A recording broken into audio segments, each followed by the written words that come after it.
Alright guys, this is Pachinki's 88. We're headed on chapter 3. Back playing criminal case. And what is Carter doing there? This child, oh snap, he's got a Doberman.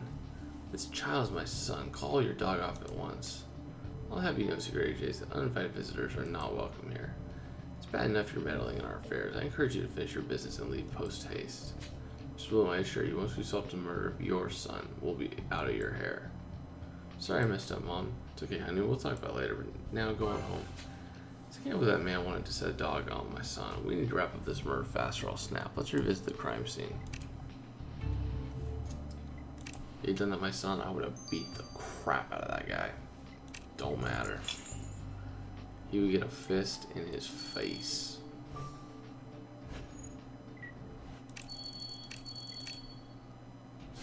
I wouldn't even feel bad about it. Would not even feel bad.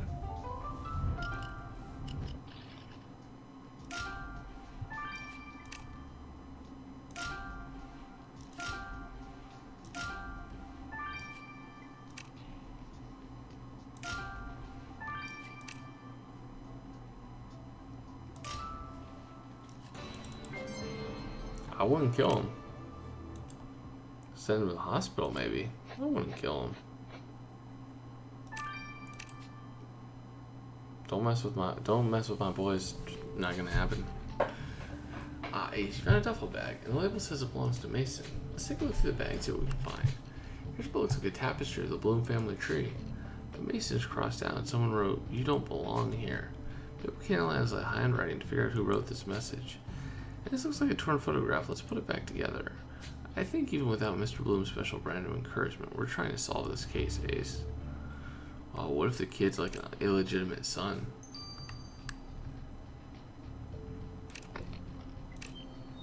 That could throw a monkey in the wrench for sure.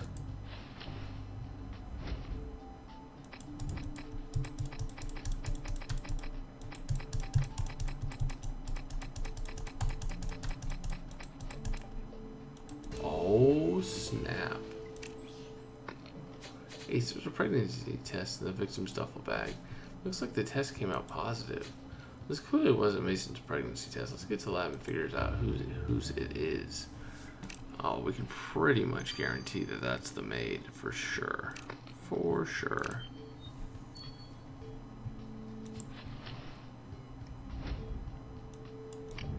Oh, that's the grandfather.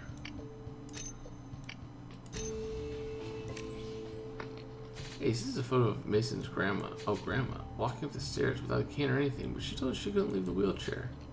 Given the photo was torn up, she might have tried to hide evidence of her lie, but why lie about it? Let's ask Grandma Bloom about this straight away. Snap. She'd be lying. I still think that axe is way too strong for her to wield.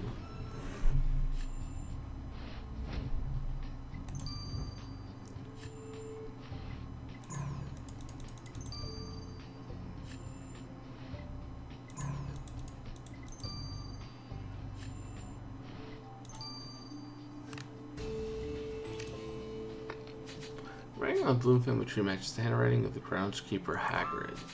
But why would he have told Mason he doesn't belong in the family tree? Hagrid will have to explain himself. Let's go find him.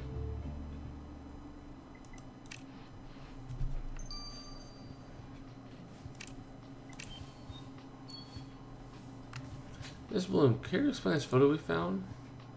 Ah, that photograph came back to haunt me. It was good for you, Secret Agent, so keep this quiet. Why did you pretend you couldn't walk? Each member of this family is a castle unto themselves. The only way to get them to do anything for me was to appear weak. When I started using the wheelchair, I had them in the palm of my hand. They'd fetch me cider while I shot clay pigeons in peace. I've kept it up for years until the other day when I thought I was alone, and Mason snuck up behind me and snapped that photograph. We elders are no longer sacred to the younger generation, nor are our secrets. Damnatio memori. Mrs. Bloom, we hope that you didn't resort to murdering your grandson to keep your secret. Maybe, but again, she's not wearing any plaid. He definitely is. Hey Hagrid, what did you mean when you said Mason didn't belong? I figured that he was lurking around somewhere for you to find. It's impossible to maintain an orchard this big without a miscreant like that running around. I thought you spoke highly of him earlier. Mason was a nuisance, hiding my tools and digging holes everywhere, scaring the squirrels. I've known the Blooms for a long time, and they're a decent family with a lot of respect for the estate. They all protect and nurture the trees and the animals. But Mason wasn't made of the same stuff. He was destructive to the creatures of the Bloom estate, and he didn't belong with them. Well, Hagrid, I hope that Mason's destruction of your orchard didn't move you to weed him out. Oh yeah, we're calling him Hagrid. There's no way that name is appropriate. If only all forensic labs could be this easy. Martine is having a far harder time with the fish than I with this test you sent me. What do you mean, Amir? As you know, pregnancy tests use a person's urine to provide the results, so I had a suspect match right away. If we could get all our suspects to go around peeing on everything, it would be so much easier to identify them. Well, that's an interesting point, but I think our investigation needs is more bodily fluids. And whose pregnancy test is it? Belongs to Anita Diaz. The maid? Pregnant? But the pregnancy test was found in Mason's bag. Does that mean that he's the father? We've got to talk to Miss Diaz about this right away. Told you. Told you that apron wasn't there just by accident. It was taken off at a certain point. Hey, Miss Diaz, we found your pregnancy test. It was in Mason's bag. Oh no, you found out our secret. Wait, so you were in a relationship? Yes, Mason and I loved each other. His cold outer mask was just a shell. Inside, he was soft and sensitive. We didn't tell anyone because Mason knew his family would disapprove. We spent as much time together as we could. He took me to shoot clay pigeons. He even taught me some Latin for fun. But then I got pregnant, and we knew things couldn't stay like this. Couldn't stay secret, so you were going to tell his family? Well, Mason says better not to. He said we should run away together. Wow, so he's going to throw his whole life away for you. Well, of course, he loved me. We were going to start a new life together, and now he's dead, and I'll be all alone with our baby. That's not a good thing. Wow, a stark secrets keep bubbling to the surface of the Gothic murder mystery. Turns out the victim's grandma can walk and only pretended to need a wheelchair to get her family to wait on her. And now we know the victim had an affair with the maid and impregnated her. She said they were planning to run away together, but whether that was the young master's intention is unclear. I feel we're close, Ace. We just need to work out the final chinks in the armor of this case. You're right, we know the killer's been in the orchard. The fresh air might help clear our heads. Let's head over there. Yeah, once I saw her apron down there, I was like, yeah, there was a relationship that went on. For sure. For sure. There was a relationship for sure. But yeah, I don't think she did it. Let's see, show.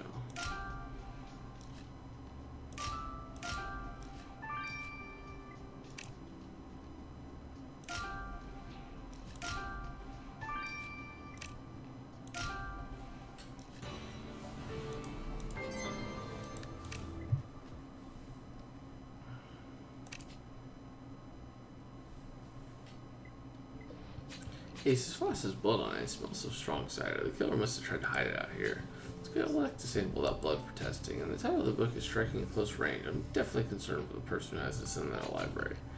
It's bookmarked on a page with an anatomical diagram, marking exactly where a victim was stabbed. Looks like our killer did very pointed research before committing the murder. I also left a bunch of flaky stuff in this book. Let's collect it and see what it is. Ace, we're so close to solving this castle killing. Oh yeah. Oh yeah.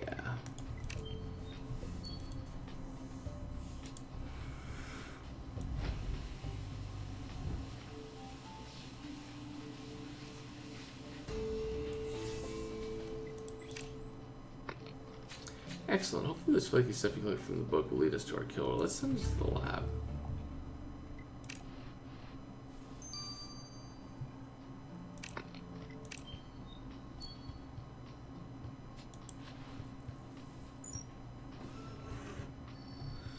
So premeditated murder. So knowing our judge, 20 years. Maybe 15.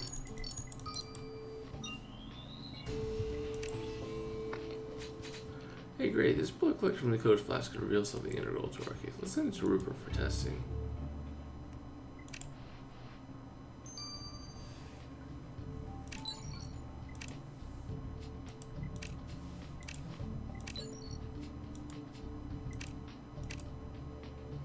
Ace, it sounds like this, you have to be grateful for blood.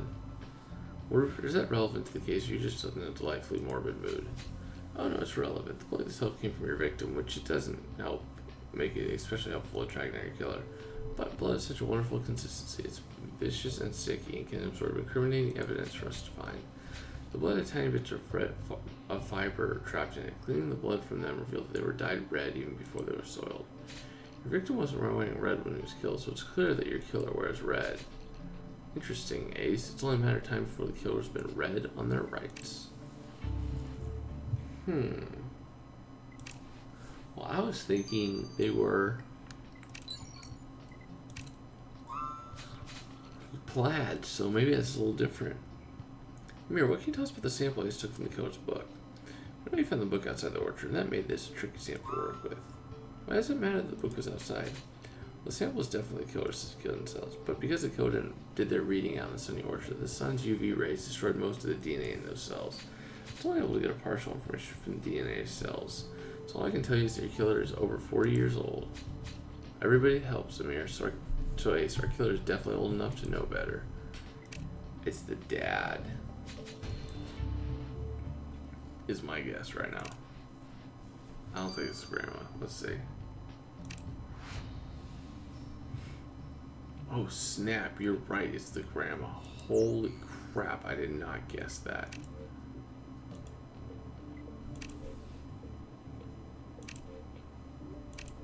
Wow. That's crazy. But why?